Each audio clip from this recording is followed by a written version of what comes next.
풀코스 남성 부분에서는 마라톤 선생님으로 일하는 정석근 선수가 1위를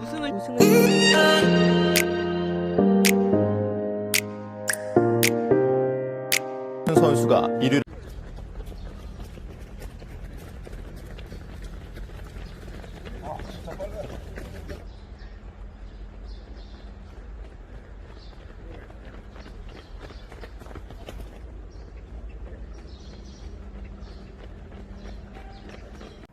안녕하십니까. 미라나로 마라톤의 정석근입니다. 자, 단체, 개인이 아닌 단체가 고르게 달리기를 잘 하려면은 트랙 달리기를 해야 됩니다. 자, 제가 왜 이런 이야기를 하냐면은 제가 예전에 한 클럽을 맡아가지고 서브3가 한 명도 없는 클럽을 맡아서 1년에 14명을 만들었습니다. 뭐 회원 50명 기준에 14명이면은 뛸 수 있는 사람들은 다 서브3로 시켰습니다. 그죠? 그냥 어떻게 했냐면은 간단합니다. 결국은 참여하는 마음가짐입니다. 그 마음가짐을 이끌어내는 게 결국은 지도자에 모시고 운동이 재밌어야 됩니다. 배우는 분은. 자, 제가 어떻게 했냐면은 자, 일반적으로 말이나 소를 물을 먹이려고 하면은 잘 안 먹죠. 강제로 먹이려면은 잘 안 먹습니다. 결국은 목이 마르게 해주는 방법입니다. 방법의 차이입니다. 자, 내가 갈증을 느꼈을 때 그 물을 먹기 때문에 자, 달리기가 필요하고 달리기가 재미있다. 그걸 끌어내면 스스로 하게 됩니다. 자, 스스로 하게 만드는 방법의 차이죠. 제가 그거를 만들어 줄 뿐입니다. 자, 별거 아닙니다. 자, 그러면은 클럽이나 크루나 어떤 단체에 리더격을 맡고 계신 분이라 그러면은 반드시 단체 달리기를 이끌어내야 됩니다. 이끌어내면서 한 사람만 잘 뛰는 게 아닌, 그리고 또 잘 뛰는 사람이 결국은 주변 사람들을 통솔하면서 운동을 하면은 결국은 그 사람은 또 기록이 안 나와요. 다 같이 기록이 좋아지는 방법을 제가 알려드리는 겁니다.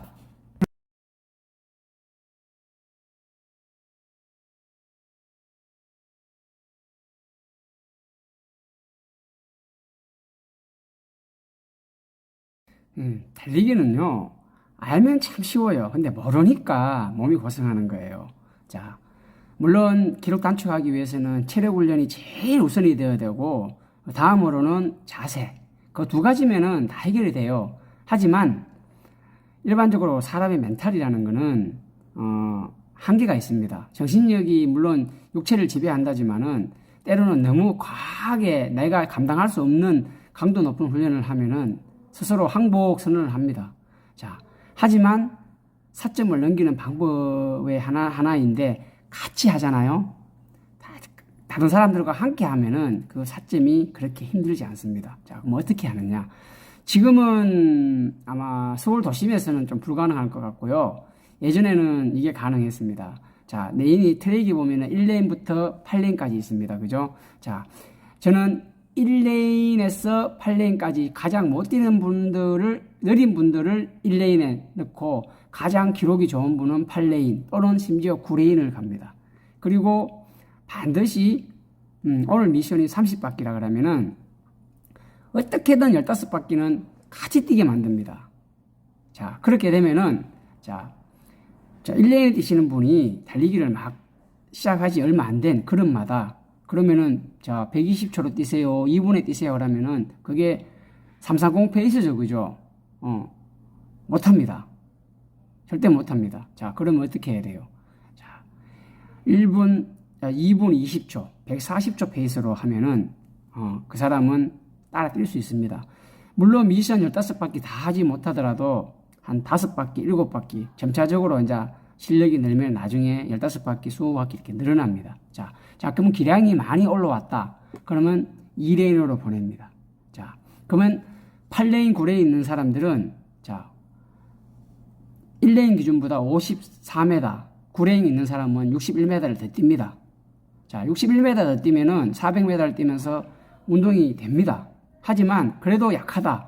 자, 그런 사람은 15바퀴 이후부터는 초를 처음에 140, 139, 138, 1초씩 이렇게 올리다가 나중에는 한 2초씩 올리고, 자, 오늘 목표가 30바퀴라 그러면은, 자, 30바퀴까지 1초씩 올리는 게 아닌 마지막에 5바퀴 정도는 정말로 몸이 좋다 이러면은 한 7바퀴 정도를 자기 능력껏 뛰라고 이야기합니다. 자, 8레인, 9레인에서 자, 7바퀴 상당히 힘든 겁니다. 그래서 바깥 외곽 레인에서 뛰시는 분도 운동이 되고 안쪽 레인에 뛰시는 분도 운동이 됩니다. 자, 그러면 그 페이스를 잡아주는 중심이 되는 사람이 기록이 예를 들어서 중간 지점이라 그러면은 4레인이나 5레인에 쓰시면 되고, 기록이 정말 좋다 그러면은 8레인이나 9레인 써서, 물론 코너에서는 조금 처지고 결국은 직선에서는 조금 앞서는 그런 게 있지만 그런 것도 적당히 유도리를 발휘해서 앞으로 튀어나가는 사람 보고, 자, 3레인 빠릅니다, 5레인 빠릅니다, 누구 빠릅니다, 누구 늦습니다, 이런 식으로 잡아주면은, 그러고 옆 사람을 살피면서 이렇게 바란스를 잡아가면은 달리기가 속도를 유지하고 일정에 갈 수 있습니다. 자, 고속도로에 자, 차가 기름을 가장 적게 사용하는 방법이 뭡니까? 결국은 정속 주행입니다. 속도를 일정하게 가는 겁니다. 속도를 예를 들어서 뭐 60km 갔다가 100km 갔다가 뭐 120km 갔다가 이렇게 하면 기름 소모가 많죠. 결국은 80km면 80km, 자, 100km면 100km, 정확하게 그 규정 속도를 지키면은 기름 소모가 적습니다. 자, 우리 인간도 똑같습니다. 페이스를 일정하게 가는 것이 가장 중요합니다. 그리고 심장을 키우고 근육을 키우려면은 미세하게 올리는 게 결국은 몸에서 적응하지만, 바퀴에 뭐 갑자기 2초가 올라갔다가 5초가 올라갔다 이렇게 팍팍 올라가잖아요. 그러면은 한계 사점이 빨리 찾아옵니다. 자, 그런 부분을 스스로 잘 마인드 컨트롤하는 것이 상당히 중요합니다.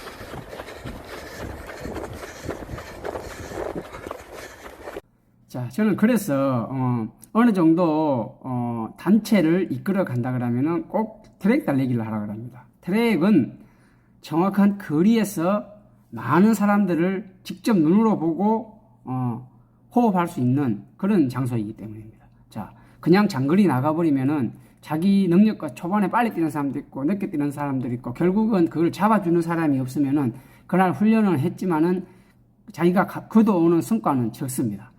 이 훈련이라는 거는요, 체계적으로 해야지 비로소 성과를 많이 가져올 수 있습니다. 훈련은 똑같이 2시간을 했는데 결국은 훈련의 효과가 떨어진다. 그러면 그 사람은 나중에 출발 선상은 똑같아도 나중에 되면 시간이 지났을 때는 차이가 엄청나게 납니다. 체계적인 훈련을 하셔야 됩니다.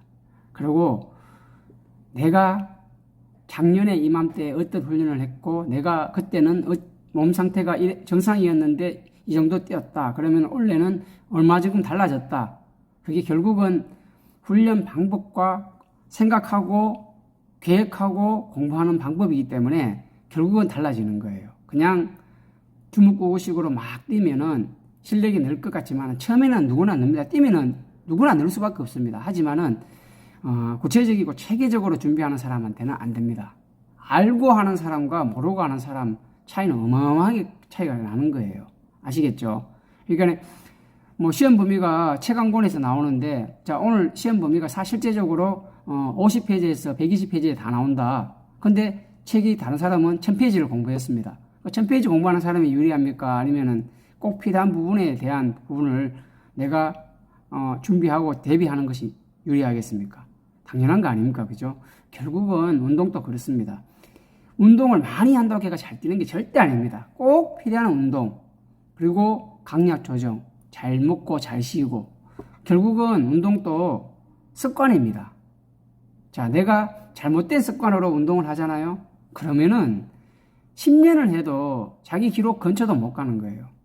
자, 그러면 저보고 니는 아직까지 이제 50 바라보는 나이인데 아직까지 한참 남들은 다 60대도 신기록 세우는데 너 기록 내겠네? 이렇게 이야기하면은 조금 답답한 소리를 하는 거죠. 왜냐하면은 저는 30년을 넘게 뛰어왔고 이미 예전에 많은 그 근육에 대한 소모를 했기 때문에 더 이상 예전의 그 몸으로 돌아가지는 못하지만 늦게 운동하신 분들은 이만큼 성장할 수 있는 여력은 됩니다.